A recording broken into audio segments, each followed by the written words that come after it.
Fertilise ovum होता है, यह फर्टिलाइज ओवम कैसे वृद्धि और विकास करता है, कैसे आगे की तरफ बढ़ता है फर्टिलाइज होने के बाद, तो उस चीज़ को समझेंगे। एज फॉर एग्जांपल जब महिला का, ठीक है ना, समझिएगा बातें को यहाँ। तो एज फॉर एग्जांपल महिला का जो अंडा होता है पुरुष के जो है शुक्राणु जो होता है, शुक्राणु उस शुक्राणु से मिलता है, ठीक है।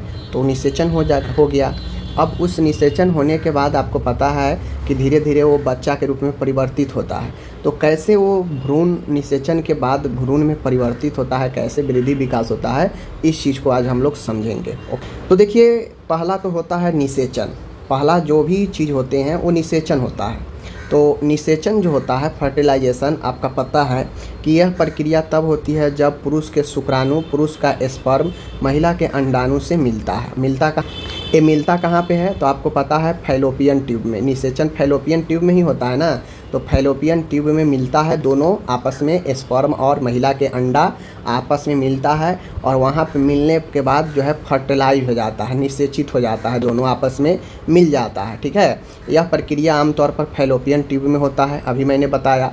निषेचन के बाद निषेचित अंडाणु, यानी जो अंडा है जो स्पर्म से मिल जाता है, उसे हम लोग जाइगोट कहते हैं, ठीक है। तो बेसिकली जो स्पर्म और जो अंडा आपस में मिलता है, फर्टिलाइजेशन हो जाता है, तो जो आपस में फर्टिलाइजेशन हो जाता है उसी को हम लोग जाइगोट बोलते हैं, ठीक है। तो इन बातों को समझ लीजिए। तो जहाँ भी जाइगोट अगर लिखा मिले, समझ जाइएगा कि ये निषेचित अंडा को बता रहा है, फर्टिलाइज ओवम को बता रहा है, जिसमें महिला का अंडा और पुरुष का शुक्राणु दोनों आपस में मिले हुए हैं, उसी को जाइगोट बोलते हैं, समझ गए। तो ये तो निषेचन हो गया। जो स्टार्टिंग पीरियड होता है प्रेगनेंसी का, स्टार्टिंग अगर कुछ होता है तो ये निषेचन ही होता है। निषेचन से ही तो चीज़ें शुरू होती है, प्रक्रिया।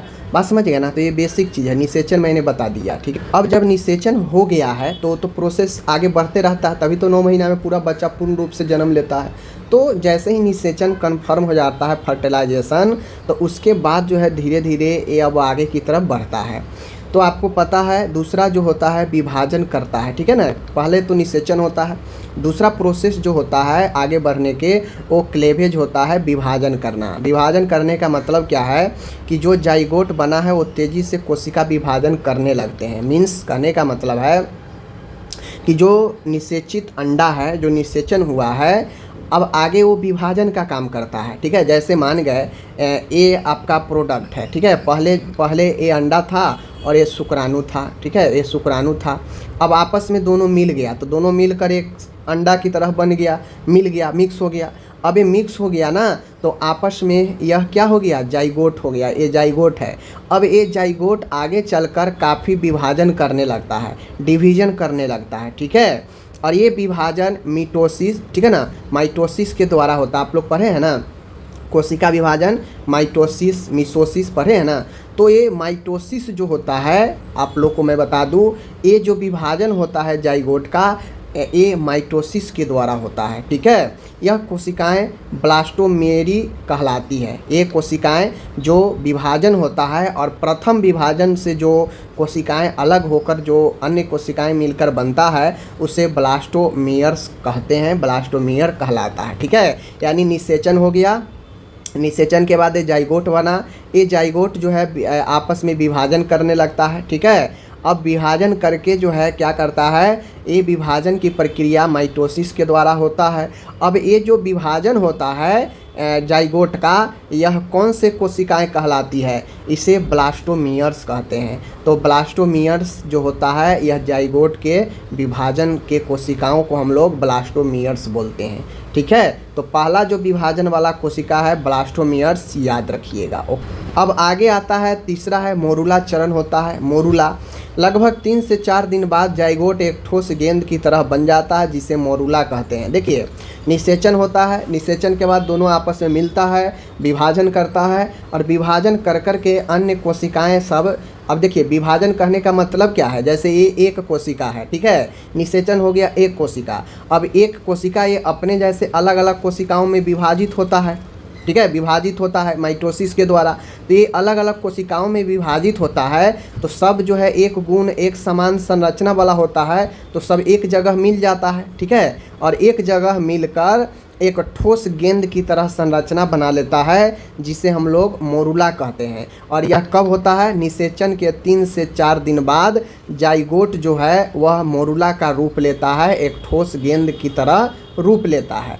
इसमें लगभग 16 से 32 कोशिकाएं आपस में मिलकर एक ठोस गेंद की तरह बना लेता है आकृति को। ठीक है, तो यही अपन मोरुला होता है, जो कि थर्ड स्टेज होता है। पहला फर्टिलाइजेशन, दूसरा क्लीवेज का, तीसरा मोरुला का। ठीक है, ध्यान रखिएगा। मोरुला के बाद जो होता है ब्लास्टोसिस्ट चरण होता है। चौथा में ब्लास्टोसिस्ट चरण होता है। मोरुला के अंदर एक तरल से भरी हुई गुहा बनती है, यानी जो ठोस की आकृति का जो आप मोरुला देखे हैं ना, जो निषेचन के 3 से 4 दिन बाद बनता है, तो ये ठोस आकृति के अंदर, मोरुला के अंदर एक कैविटी बनता है, एक कैविटी, एक छिद्र, गुहा बनता है जो तरल से भरी हुई होती है। यहीं पे मान के बन गया, इसमें तरल भरा रहता है। ठीक है, जिससे यह ब्लास्टोसिस्ट में बदल जाता है, जिससे यह ब्लास्टोसिस्ट में बदल जाता है। किस में बदल जाता है? यह ब्लास्टोसिस्ट में बदल जाता है। ठीक है, अब इसमें 2 भाग होते हैं, एक ट्रोफोब्लास्ट का और एक एम्ब्रियोब्लास्ट का। एम्ब्रियोब्लास्ट का इसमें जो ब्लास्टोसिस्ट में जो बदल जाता है, ये मोरुला। देखिए, सबसे पहले मोरुला होता है। मोरुला एक गेंद का संरचना का रूप लेता है। ठीक है, जो निषेचन के 3 से 4 दिन बाद होता है, वो ठोस गेंद की आकृति में बनता है। अब अगला स्टेप, जो कि चौथा स्टेप है, ये ब्लास्टोसिस्ट चरण होता है। अब ब्लास्टोसिस्ट में होता यह है कि जो मोरुला है, जो ठोस आकृति का है, उसके अंदर एक गुहा बनता है, एक कैविटी, खोखला गड्ढा बनता है, जिसमें तरल भरा हुआ होता है। अब वो जो गुहा है जिसमें तरल भरा है, वह ब्लास्टोसिस्ट में बदल जाता है। ठीक है, अब ब्लास्टोसिस्ट में बदल जाता है तो यह ब्लास्टोसिस्ट में 2 भाग होता है, एक ट्रोफोब्लास्ट का और एक एम्ब्रियोब्लास्ट का। ट्रोफोब्लास्ट जो होता है, जो बाद में प्लेसेंटा बन जाता है, और एम्ब्रियोब्लास्ट जो भ्रूण बनता है। तो ब्लास्टोसिस्ट जो 2 भाग में बदल जाता है, 2 भाग हो जाता है, एक ट्रोफोब्लास्ट का होता है। ये ट्रोफोब्लास्ट प्लेसेंटा बनाता है, और एम्ब्रियोब्लास्ट जो है आपको ये बनाता है, एम्ब्रियो भ्रूण बनाता है।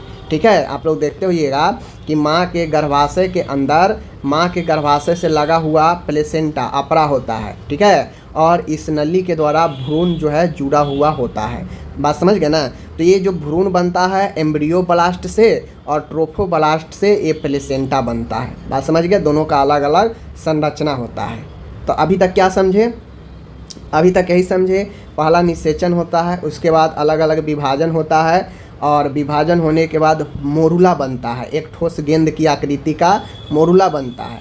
अब मोरुला बनने के बाद बनता है ब्लास्टोसिस्ट। ठीक है, यह ब्लास्टोसिस्ट कैसे बनता है? तो मोरुला के अंदर एक खोखला कैविटी होता है जिसमें तरल भरा होता है, और वह तरल का रूप जो है ब्लास्टोसिस्ट बन जाता है आगे चलकर।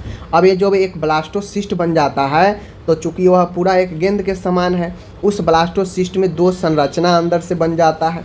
अंदर से 2 संरचना, एक ट्रोफोब्लास्ट और एक एम्ब्रियोब्लास्ट, 2 भाग होता है। जो ट्रोफोब्लास्ट वाला भाग होता है वो प्लेसेंटा बनाता है, ए वाला, और जो एम्ब्रियोब्लास्ट होता है वह भ्रूण बनाता है, बच्चा बनाता है। बात समझ गए? तो ये ब्लास्टोसिस चरण में ही ट्रोफोब्लास्ट, एम्ब्रियोब्लास्ट होता है। बात समझ। अब आगे है अपना इम्प्लांटेशन। अब आपको समझना होगा, जब मोरुला बन गया, ब्लास्टोसिस्ट बन गया, ठीक है, ब्लास्टोमियर्स क्या है? ब्लास्टोमियर्स छोटे छोटे कोशिका है, जो विभाजन होता है, निषेचन के बाद जो विभाजन होता है वह ब्लास्टोमियर्स कहलाता है। ठीक है, और वो बहुत सारे ब्लास्टोमियर्स मिलकर आपको क्या होता है? मोरुला बनाता है, एक गेंद के संरचना, और वो मोरुला आगे चल के बदल जाता है ब्लास्टोसिस्ट में। अब ब्लास्टोसिस्ट के बाद होता है इम्प्लांटेशन का काम। निषेचित अंडाणु, जो ब्लास्टोसिस्ट जिसे हम बोलते हैं, यह एक गेंद के संरचना के होता है। ठीक है, पता है। यूट्रस की भीतरी परत इंडोमेट्रियम में जाकर चिपक जाता है। आरोपण कैसे होता है? तो इस सारा प्रोसेस जो चलते रहता है, तो इम्प्लांटेशन होता है कि जो ब्लास्टोसिस्ट होता है ना, जो निषेचित वाला एक गेंद की आकृति का जो रचना बना है, जिसके अंदर द्रव भरा रहता है, तो बेसिकली वह यूट्रस के इंडोमेट्रियम में जाकर चिपक जाता है। ठीक है, इंडोमेट्रियम आंतरिक भाग होता है यूट्रस को, उसमें जाकर ये चिपक जाता है, वहीं पर इम्प्लांट होता है, आरोपण होता है।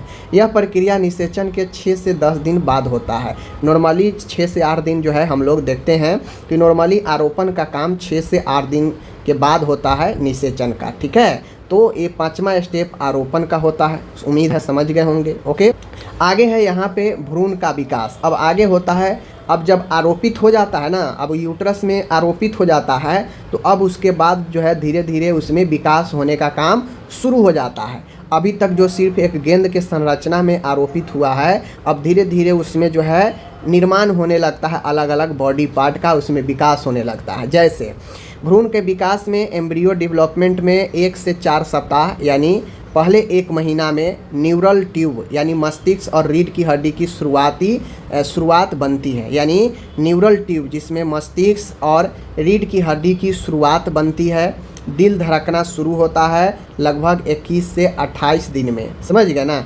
दिल धड़कना शुरू होता है लगभग, स्पंदन होता है, दिल धड़कना नहीं, स्पंदन होता है 21 से 28 दिन में। हल्का सा थोड़ा सा महसूस होता है महिला को कि गोला गोला मेरे पेट में कुछ भारीपन टाइप से, ठीक है ना। उसके बाद आगे 5 से 8 सप्ताह में हाथ, पैर, आँख, कान का निर्माण प्रारंभ हो जाता है। सारे मुख्य अंगों की नींव बनती है। इस चरण के अंत तक भ्रूण को फीटस कहा जाता है। क्यों? क्योंकि 5 से 8 सप्ताह में लगभग भ्रूण में बहुत सारे जो इम्पोर्टेंट ऑर्गेन है वो जो है बनने प्रारंभ हो जाते हैं और लगभग इसे हम लोग फीटस कहने लगते हैं, भ्रूण कहने लगते हैं, क्योंकि लगभग बच्चे के आकृति में आ चुका होता है। ओके, आगे है यहाँ पे भ्रूण के भ्रूणा अवस्था तक एम्ब्रियो टू फीटस। जो भ्रूण है वो भ्रूणा अवस्था फीटस तक।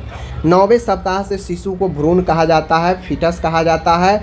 अब अंग विकसित होते हैं और परिपक्व होते हैं, यानी अब 8वां सप्ताह तक बच्चे का हर एक ऑर्गेन का नींव डला चुका होता है, बनने का स्टार्ट हो चुका होता है। अब 9वें सप्ताह में जो भ्रूण जो एम्ब्रियो है वह अब जो है फीटस के रूप लेता है। एक कहा जाए तो एम्ब्रियो से अब फीटस बनता है, ठीक है, जिसमें अंगों का विकसित होना शुरू हो जाता है और परिपक्व होना शुरू हो जाता है। अब जब 8वां पॉइंट है पूर्ण वृद्धि फीटल ग्रोथ। जैसे 12 सप्ताह सभी अंग बन चुके होते हैं 12 सप्ताह तक। 20 सप्ताह में माँ को शिशु की गतिविधि क्विकनिंग महसूस होता है, जहाँ पे बच्चा इधर से उधर टहलना शुरू करता है, तो माँ को 18 से 20 सप्ताह में क्विकनिंग का पता लग जाता है कि हाँ मेरे बच्चा पेट में हलचल कर रहा है, ठीक है। 28 से 26 सप्ताह भ्रूण तेजी से वजन बढ़ता है और अंग पूरी तरह विकसित हो गया होता है। 40 सप्ताह 9 महीने पूर्ण अवधि का बच्चा जन्म के लिए तैयार हो जाता है और यही जो है आपके पूर्ण फीटल ग्रोथ होता है। तो अभी आप लोग क्या समझे? देखिए, पहले तो भाई निषेचन होता है। निषेचन के बाद जो है आप देखिएगा, निषेचन के बाद दोनों आपस में मिलता है जिसे जाइगोट कहते हैं। वो जाइगोट जो है अब चलता है ब्लास्टोमियर्स में, ठीक है, ब्लास्टोमियर्स में, जहाँ पे अलग अलग जो है डिवीज़न होता है सेल का और डिवीज़न होकर एक गेंद के संरचना में बना लेता है। वह गेंद के संरचना मोरूला कहलाता है, जो निषेचन के 3 से 4 दिन में होता है बाद, ठीक है। अब उसके बाद वह मोरूला आगे बढ़ता है, ब्लास्टोसिस्ट में जाता है, जहाँ पे उसके अंदर थोड़ा सा द्रव भरा होता है, एक गुहा होता है जहाँ पे द्रव भरा होता है। अब ये जो है द्रव 2 भागों में, जो गेंद वाला संरचना है इसमें 2 पार्ट में विभाजित होता है, इसके अंदर ही 2 पार्ट में विभाजित होता है। 2 पार्ट में विभाजित होता है, एक जो है ट्रोफोब्लास्ट और एक एम्ब्रियोब्लास्ट। ट्रोफोब्लास्ट प्लेसेंटा बनाता है और एम्ब्रियोब्लास्ट अलग भ्रूण को बनाता है, ठीक है। दोनों अलग अलग संरचना, इसलिए दोनों अलग अलग विभाजित होता है। अब जो है आपका यहाँ पे ब्लास्टोसिस्ट का समाप्त हो गया रोल, तो आगे चलता है इम्प्लांट होने का, ठीक है। अब इम्प्लांट जो है 6 से 10 दिन, निषेचन के 6 से 10 दिन बाद इम्प्लांट होता है, जो यूट्रस के अंदर वाले लेयर इंडोमेट्रियम में जाकर आरोपित होता है।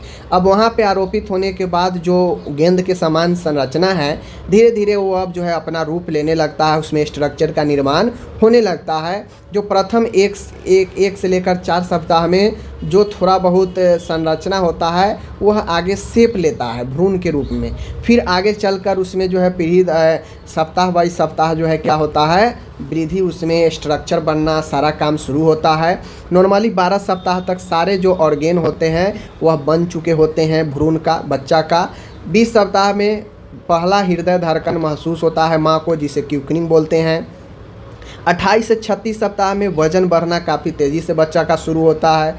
40 सप्ताह 9 महीने पूर्ण होने पर बच्चे के जन्म के लिए तैयार हो जाता है। तो यही लगभग वृद्धि और विकास है एम्ब्रियो भ्रूण का, समझ गए।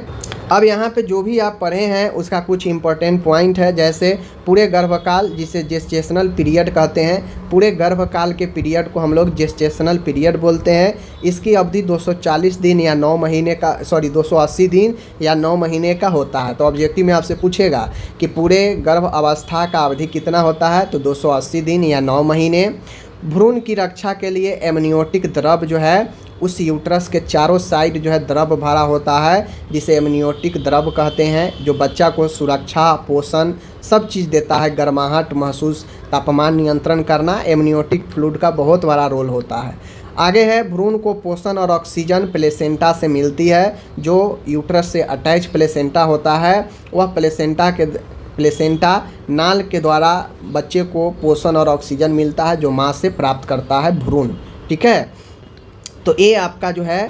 अब एक चीज़ें और है, मैं आपको बता देता हूँ। फीटल स्कल में आपको अलग से डिटेल्स में पढ़ाऊँगा भ्रूण के खोपड़ी के बारे में, क्योंकि नॉर्मल खोपड़ी और भ्रूण के खोपड़ी में थोड़ा सा अंतर होता है। लेकिन उस खोपड़ी में एक चीज़ जान लीजिए, ज्वाइंट होता है, हर एक हड्डी के बीच में ज्वाइंट होता है, समझ गए ना। उसी प्रकार से जो बच्चा होता है, बच्चा के खोपड़ी में भी जो ज्वाइंट होता है, जो जोड़ होता है हड्डियों के बीच में, उसे सूचर्स बोलते हैं। ठीक है, अब ये सूचर्स जो होता है, ज्वाइंट जो होता है, हड्डियों के बीच में होता है। तो कौन से हड्डी के बीच में कौन सूचर्स होता है बच्चे के खोपड़ी में, वो क्वेश्चन बहुत ज़्यादा पूछा जाता है। आगे कंपटीशन में भी जाएंगे या फिर आप थर्ड ईयर में ऑब्जेक्टिव्स वगैरह में भी पूछा जाता है बहुत बार।